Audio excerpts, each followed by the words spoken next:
2ஆம் தேதி விஜய்க்கு சம்மன் அனுப்பப்பட்டிருக்கு. கொலை குற்றவாளி நீயா, கொலை செய்தாயா, 41 பேர் மரணத்திற்கு நீதான் காரணமா, இப்படி சிபிஐ பல கேள்விகளை கேட்பதற்கு கேள்வி பட்டியல் தயார். விஜய் வசனம் பேசுவதெல்லாம் சிபிஐ அலுவலகத்தில் நடக்காது.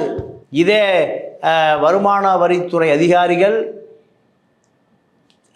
நெய்வேலியில் படப்பிடிப்பில் இருந்த பொழுது காரில் நடுவில் அமர வைத்த டோப்பாவை கலட்டி சென்னை வரை கூட்டி வந்த வரலாறெல்லாம் விஜய்க்கு தெரியும்.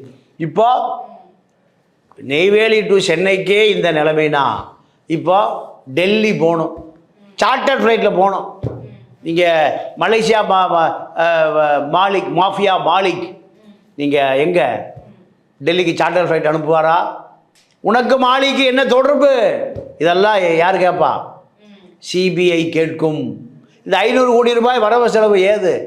500 கோடி ரூபாய் கள்ளப்பணமா, நல்ல பணமா, இல்லை மாலிக் பணமா? சினிமாவில் நடித்து சம்பாதிச்ச பணம் தானே. இல்லை, சினிமா இதுக்கு வரி கட்டியிருக்கியா?